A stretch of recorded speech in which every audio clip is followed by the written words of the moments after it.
उत्तर बंगाल की पहाड़ियों में हुई रात भर की मूसलाधार बारिश ने लोगों की जिंदगी को मानो रोक सा दिया है। दार्जिलिंग की घाटियों और सिक्किम की वादियों में लगातार बरसते पानी ने जहां हरियाली को डुबो दिया है, वहीं उसने अपने साथ तबाही का ऐसा मंजर भी ला दिया जिसकी कल्पना किसी ने नहीं की थी। बारिश के साथ साथ आए भूस्खलन दार्जिलिंग के मिरिक और खुजिया पोखरी इलाके में घरों को निगल लिया। मिट्टी और चट्टानों के नीचे दबकर 14 लोगों की जानें चली गईं। प्रशासन को आशंका है कि मलबा हटाते समय यह संख्या और अधिक बढ़ सकती है। प्राकृतिक आपदा का असर सिर्फ जानमाल पर नहीं बल्कि जीवन के हर पहलू पर दिख रहा है। पर्यटन नगरी दार्जिलिंग के सभी प्रमुख स्थल टाइगर हिल, रॉक गार्डन और प्रसिद्ध टॉय ट्रेन को बंद कर दिया गया है।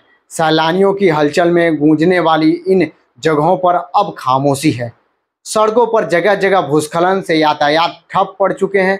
दार्जिलिंग और सिक्किम को जोड़ने वाला राष्ट्रीय राजमार्ग NH10 कई जगहों पर मलबे से ढक गया है, जबकि NH 717A पर भी भारी नुकसान हुआ है।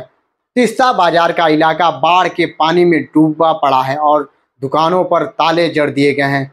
दुधेय का पुल भारी बारिश के बोझ से टूटकर ध्वस्त हो गया है, जिससे कई गांवों का संपर्क पूरी तरह से कट गया है। लोगों की मुश्किलें बढ़ाने में मौसम विभाग की चेतावनी ने भी आग में घी डालने का काम किया है।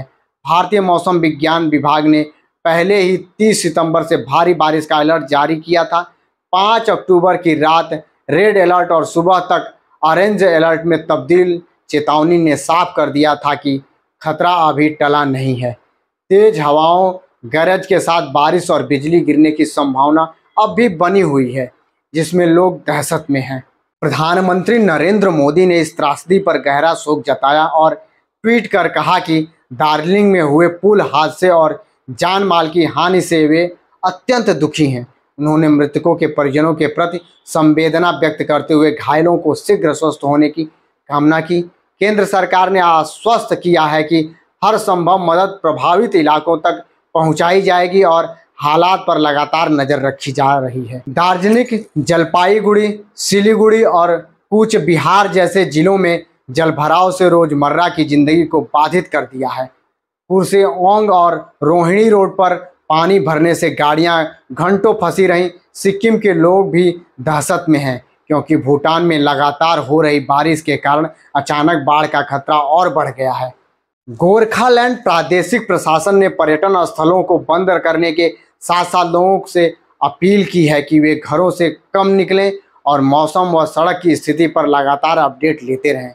पुलिस यात्रियों से वैकल्पिक मार्ग लावा गोरुआ थन रोड का इस्तेमाल करने की सलाह दे रही है। इसी बीच राहत और बचाव कार्य जारी है। पहाड़ों पर बसी यह त्रासदी सिर्फ एक प्राकृतिक आपदा नहीं बल्कि इंसान की असहायता का जीवंत प्रमाण है। बारिश का पानी जो कभी जीवन का स्रोत माना जाता है, आज दार्जिलिंग और सिक्किम के लिए मौत का संदेश लेकर आया है।